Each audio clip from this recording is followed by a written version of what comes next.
हाफिज़ वो कारी मोइन साहब है और आँख से वो नाबीना है, यानी आँख से उसको दिखाई नहीं दे रहा है।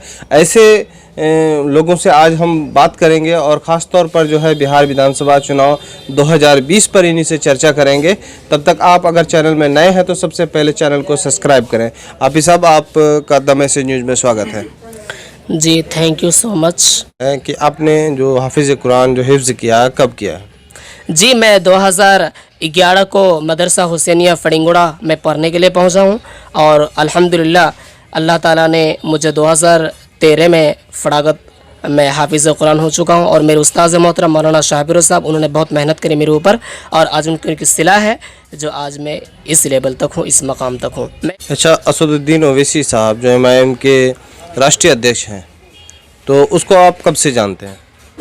जी मैं इसको तो तकरीबन 2015-16 से मैं इनके यूट्यूब में स्पीच सुनता हूं तो मुझे बहुत खुशी होती है और मैं दुआ करता हूं ऐसे व्यक्ति। आप तो देखने नहीं पाते हैं? जी बिल्कुल मैं देखने नहीं पाता हूं, अलबत्ता आज के डेट में अल्लाह ने मुझे बहुत सारी चीज़ों से नवाजा है। मैं अल्लाह का शुक्रिया अदा करता हूं कि भले ही मेरी आंखों में रोशनी नहीं है लेकिन अल्लाह ने मुझे कुरान की दौलत से नवाजा है और आज मैं बेलवा आमना लिल बनात मदरसे में खिदमत अंजाम दे रहा हूँ और इंशाअल्लाह ताला मुझे उम्मीद है कि असदुद्दीन ओवैसी एक दिल की आवाज़ लगा रही हैं और उनकी दिल की आवाज़ हिंदुस्तान के पार्लियामेंट तक नहीं बल्कि पूरी दुनिया तक गूंज रही है और पूरी दुनिया के आलम इंसान इस बात को जानता है कि हिंदुस्तान से अगर किसी भी चीज़ में अगर आगे बढ़ने वाले शख्स हैं तो वो असदुद्दीन ओवैसी हैं। तो जो एक है उनके साथ खुदा है और मैं उम्मीद रखता हूँ कि इंशाअल्लाह ताला अल्लाह ताला बेहतर से बेहतर करेगा, मुझे बहुत उम्मीद है। और इस बार एमआईएम बहुत सारी चीज़ अधिकतर ज़्यादा से ज़्यादा पार्टियाँ इनकी जीत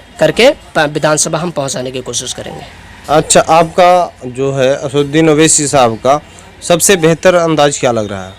मुझे सबसे इसका बेहतर अंदाज ये है कि ये बेखौफ है, बेबाक है, किसी से डर नहीं है इनको, ये अपने बलबूते पे बहुत सारी चीज़ कर रहे हैं और जो ये बोलते हैं वो करके दिखाते हैं। मुझे इनका ये बहुत अच्छा लगता है। चलिए, 2020 विधानसभा चुनाव इसी साल होगा और आपकी प्रतिक्रिया क्या है कि बिहार में इस बार किस तरह का सरकार बने और किन लोगों को चुने तो बिहार की तरक्की मुमकिन है?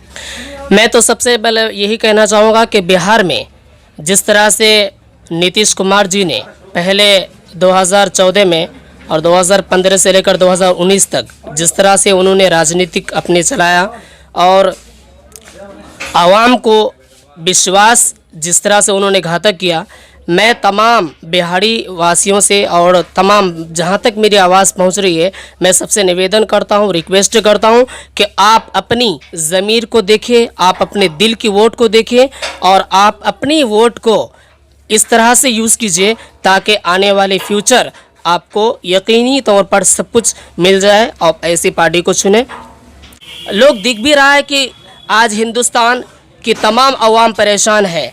जब तक ये बीजेपी सरकार आई है ये दंगे पे दंगा कर रही है और दूसरी बात है वादे तो ये ज़्यादा कर रहे हैं लेकिन वादे से मुकरना सबसे ज़्यादा अगर आता है तो इनकी सरकार को आती है। इनकी सरकार वादे करने के लिए आगे बढ़ रहे हैं लेकिन वही वादा ये वफा नहीं कर पा रहे हैं, वादे के साथ अपने आप को गद्दारी पेश कर रहे हैं। लेकिन गद्दार बनने के बावजूद भी ये अपने आप को कह रहे हैं कि मैं बहुत सारी चीज़ काम करता हूँ। मैं इनकी बात को मानता हूँ, ये कह रहे हैं कि विकास हो रहा है लेकिन जहाँ हिंदुस्तान पर विकास होनी चाहिए लेकिन विकास के बावजूद इन्होंने विनाश किया है, आवाम को परेशान किया है। लेकिन इस बार 2020 में बिहारी और तमाम हिंदुस्तानी अक्लमंद इंसान से मैं यही कहना चाहूँगा कि आप अपने ज़मीर और अपने दिल की वोट कीजिए और आपकी वोट लगे कि आने वाले फ्यूचर आपके बच्चे आपकी बच्चियाँ आपको ये दुआ दे कि मेरे बड़ों ने हमारे लिए इतना अच्छा काम किया कि आज हम खुशी की ज़िंदगी गुजार रहे हैं।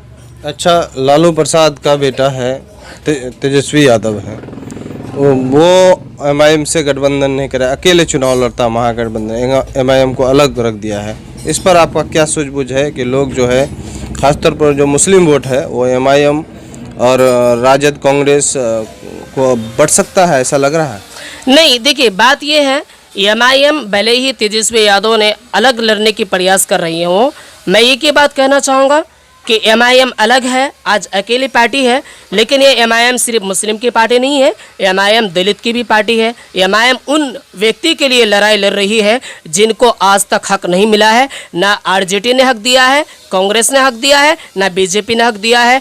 MIM उनके लिए, देखिए एक बात तय है, मैं मीडिया के ज़रिए से सब तक ये बात पहुंचाने की कोशिश करता हूं कि जो इंसान अपने हक मांगता है वो सबसे ज़्यादा बुरे बन जाते हैं, और जो इंसान हक को दबाने की कोशिश करता है वो आज के डेट में सबसे अच्छे इंसान उभर के आ रहे हैं। मैं कहना चाहूँगा कि ईमानदारी के साथ काम कीजिए, और ईमानदारी के साथ आप काम करिएगा। दुनिया से आप चली भी जाइएगा, लेकिन आपके नस्लें तक वो दुआएं मिलेगी जो आप नहीं कुछ कल कर पाइएगा।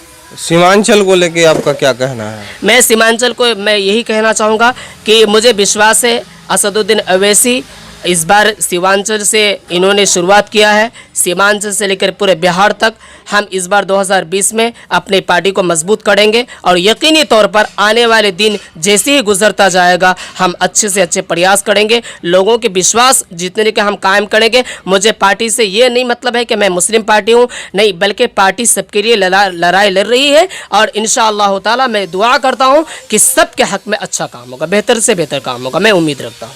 अगर खास सरकार आप किसका देखना चाहते हैं? मैं इस बार बिहार के अंदर भले ही सरकार किसी की भी मैं अपनी पार्टी को 30 से लेकर 50 तक सीट दिलाने की कोशिश करूंगा।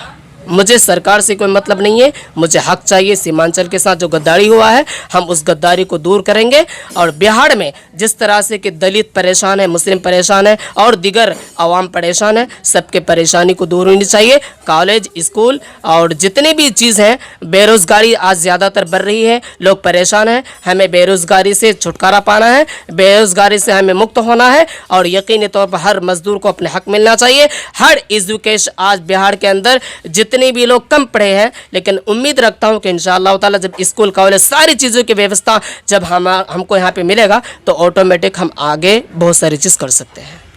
और कोचाधामन विधानसभा, क्योंकि आप कोचाधामन से आते हैं, यहाँ पर जो है किस बुनियाद पर वोट करना चाहिए? मैं कोचाधामन इस बार इजहार SP साहब के लिए जान माल और तन धन मन धन से मैं तैयार हूं, और इंशाअल्लाह ताला इस बार इजहार SP साहब को जीतने से कोई नहीं रोक सकती है, और इजहार SP साहब जीतेंगे। और इजहार SP साहब ही नहीं, MIM के सारी पार्टियां इस बार बिहार के अवाम के ऊपर फैसला है, और मैं उनसे यही कहना चाहूँगा कि आप अपनी ज़िंदगी का फैसला खुद अपने से कीजिएगा। किसी के कहने पर बहुत सारी पार्टियां ऐसी हैं कि अगेंस्ट पार्टियां कह रही है कि ये गलत है और ये गलत है। मुझे गलत और सही की तमीज़ तो मुझे अपने ऊपर है कि मैं वो बखूबी जानता हूँ कि मेरी वोट किधर जाएगी और मैं किन को वोट दे करके अपनी कामयाबी पा सकता हूँ, तो वो मुझे पता है। और सारे अक्लमंद इंसान इस चीज़ को जानते भी हैं। आज के डेट में मौजूदा हालात, जैसे कि अभी कोरोना वायरस की वजह से लोग परेशान हैं, नोटबंदी है, GST, बहुत सारी चीज़ों से लोग परेशान हैं, तो आप अपने परेशानी को झेलते हुए यहाँ तक पहुँचे हैं। लेकिन 2020 के बाद मैं उम्मीद रखता हूँ कि भले सरकार किसी की भी बने, लेकिन मुझे हर हाल में हक चाहिए। मैं अपने हक के लिए लड़ाई लड़ते रहूँगा, और इजहार SP साहब के साथ मैं इस बार इंशाअल्लाह ताला दुआ करता हूँ कि बिहार के जितनी भी बड़े बड़े पार्टियाँ हैं वो भी काम कर रही है, और मैं MIM को दिल से दुआएं देता हूँ कि अल्लाह करे MIM और आगे बढ़े। इजहार SP साहब को जीतने से कोई नहीं रोक पाएगी, और इंशाअल्लाह इजहार SP अधिकतर वोट से इस बार कोचाधाम में कामयाब होंगे वो। तो इस बार जो है कामयाबी तय है? आप बिल्कुल यकीनी तौर पर इस बार कामयाबी तय है। हम तन मन धन से तैयार हैं, हम अपने से नहीं बल्कि तमामों के साथ हैं कि मुझे 70 साल पहले जो हक नहीं मिला है, मैं अपने हक के लिए लड़ाई लड़ते रहूँगा, और हर हाल में हम अपना हक अपने को दिलाते रहूँगा। फिर इस बार जो है कुछ लोग जो है चुनाव के समय आएगा कि सरकार बनाने का दावा करेगा कि सेकुलर सरकार बनाइए, कांग्रेस को वोट दीजिए, राजद को वोट दिए, तब आपका क्या? देखिए, लोगों का कहना है, बहुत सारी पार्टियां, आज बहुत सारे लोग ऐसे भी हैं, बहुत सारे दलाल ऐसे भी हैं कि अपनी चीज़ को तो जानते भी नहीं है, लेकिन लोगों को बेवकूफ़ बना करके उलझा रहे हैं कि कांग्रेस एक सेकुलर पार्टी है, राजद एक बेहतरीन पार्टी है।